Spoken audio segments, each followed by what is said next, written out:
বৈষম্যের বিরুদ্ধে গর্জে উঠল শামশেরগঞ্জ। এসডিপিআই এর ডাকে ঐতিহাসিক জনসমাবেশ। আজ এসডিপিআই শামশেরগঞ্জ বিধানসভার ডাকে আয়োজিত বিশাল বৈষম্য বিরোধী সমাবেশ হাজার হাজার মানুষের ঢল নামতে দেখা যায়। শামশেরগঞ্জ কার্যত পরিণত হয় এক উত্তাল প্রতিবাদ মঞ্চে। এই সমাবেশের মূল লক্ষ্য ছিল কর্মক্ষেত্র থেকে শুরু করে শিক্ষা, স্বাস্থ্য, সামাজিক মর্যাদা এবং সাংবিধানিক অধিকারের প্রশ্নে মুসলিম, দলিত ও আদিবাসী সমাজের উপর দীর্ঘদিন ধরে চলে আসা বৈষম্যের বাস্তব চিত্র জনসম্মুখে তুলে ধরা। বক্তারা স্পষ্ট ভাষায় বলেন, বৈষম্য কোনো বিচ্ছিন্ন ঘটনা নয়, এটি একটি পরিকল্পিত ব্যবস্থা যার মাধ্যমে সমাজের একটি বড় অংশকে ইচ্ছাকৃতভাবে পিছিয়ে রাখা হচ্ছে।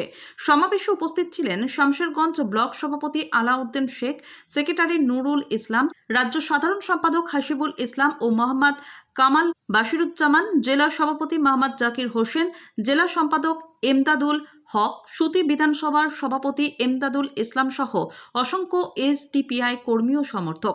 তাদের উপস্থিতিতে সমাবেশ আরও শক্তিশালী ও তাৎপর্যপূর্ণ হয়ে ওঠে।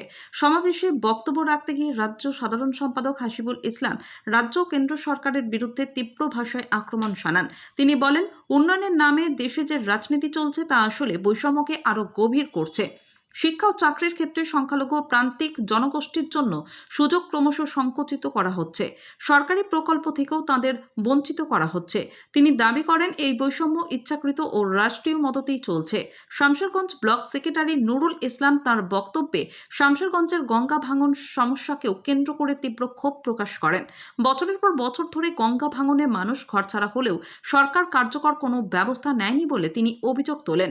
একই সঙ্গে তিনি ওয়াকফ ও ওয়াকফ আইন বাতিলের দাবি তুলে ধরেন এবং রাজ্য সরকারের নানান কুকীর্তি ও জনবিরোধী সিদ্ধান্তের বিরুদ্ধে বজ্রকণ্ঠে প্রতিবাদ জানান।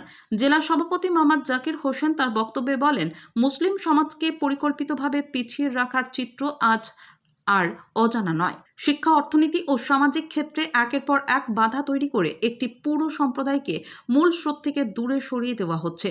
তিনি জোর দিয়ে বলেন, বৈষম্যের বিরুদ্ধে এই লড়াই শুধু কোনো একটি সম্প্রদায়ের নয়, এটি ন্যায়, সমতা ও সংবিধান রক্ষার লড়াই। এই সমাবেশ থেকে স্পষ্ট বার্তা উঠে আসে, বৈষম্যের বিরুদ্ধে লড়াই চলবে।